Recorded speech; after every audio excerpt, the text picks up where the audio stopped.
Welcome everybody to the Urban Outlander. I'm so excited that you're here. My name is Jordan. Let's see. Check out my website, theurbanoutlander.com. Check me out on Twitter at Urban Outlander. Check me out on Facebook, The Urban Outlander. I'm always happy to talk about Outlander. Any way, shape, or form on my website, Twitter, Facebook, I don't care. Let's just talk about it. It's so exciting. I love talking about it. Really quick, I'm a DA virgin. I haven't read the second book. I read the first book, but as we get into season 2, all of my questions, all of my comments come from a place of really just watching the show. So if you've read the book, come along with me. It's a fun ride. You know, remember when you didn't know anything? I don't know, and you were reading the book and you were like, "Hey, what's going on? I don't understand." You know, these are all the questions that maybe I'll be asking while I'm heading into a season 2. Really quick, I just want to point out that I have a new pocket Jamie, courtesy of a friend of mine. And then I've changed the calendar to May.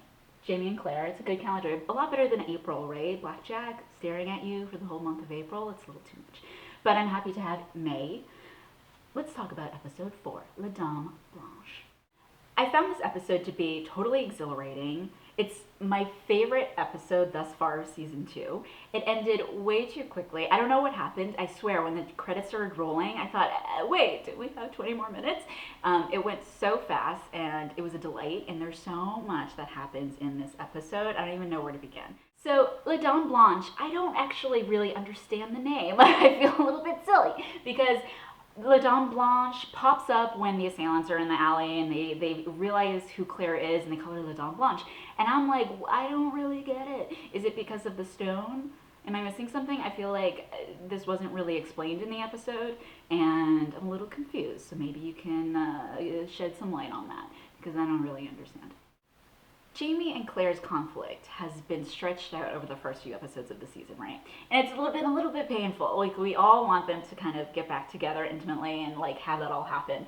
And it finally does, right? And so, it feels so good. We can all take a breath and be like, this is how it's supposed to be. And it was a great moment to kind of see that kind of, all that tension that's been building kind of get resolved finally. And I thought throughout this episode there were so many echoes of what happens in episode 1 of the season and also episode 1 of season 1. So, for instance, they use sex as a bridge between each other to get back to each other, which is exactly what Claire and Frank did in season 1 of episode 1, if you remember. Using sex or that physical intimacy as a way to sort of reconnect with each other and get each other reacquainted after time apart. Throughout these first few episodes of season 2, there's like 3 people in this relationship. It's Jamie, Claire, and it's Blackjack.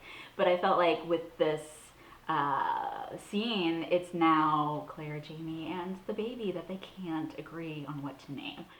The monologue that Jamie gives about what he's been feeling and what his experiences have been since Wentworth are so beautiful, and that comes from the first book.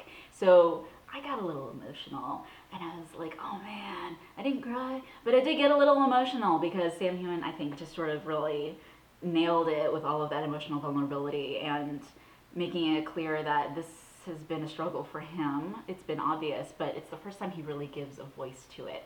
And Claire, obviously, as she said, has been struggling as well in her own ways. But that monologue he gives is just so beautiful, and that was straight from book 1, I noticed. The Jamie and horror thing, I just was, I felt like so confused and conflicted about it. As confused and conflicted as I was in the same boat, clearly, with Claire, because like, really, you go to use, I don't know, to use that as a way to, like, reconnect with your wife? I don't know, I thought it was, like, so strange. But it answered my question as to why was he going to Maison Elise after the last episode when he got into that argument with her, and he ran off to Maison Elise. I'm like, what? I mean, there's a little bit of an explanation that he gives in this episode, but I don't know. It's kind of tarnished the whole, like, Jamie and Claire fitting into a beautiful, perfect picture with each other. But, you know, fine, I'll go with it. So the salvation kind of gets extended throughout this episode in a way that they weren't able to do in season one, because if you have read the first book, the recuperation gets really drawn out at the end of the book, and they kind of shortchanged it a lot at the end of last season in the show. So I kind of see them in this episode really sort of like bringing it back to kind of explain and re-explore all of the trauma that was kind of happening to Jamie. And I felt like it all really sort of made sense and sort of really just made all that emotional vulnerability that much more, I think, realistic. And I was sort of happy the way they kind of finally used, this is the fourth episode this season, to finally have these characters get back together with each other and reconnect. So after this moment, you see throughout the rest of the episode, they're kissing, they're on the same page, they're working together when it comes to the dinner, when it comes to all of like this planning and negotiating that they need to do. So I felt like we're kind of seeing again the old Jame and Claire that we all love and know.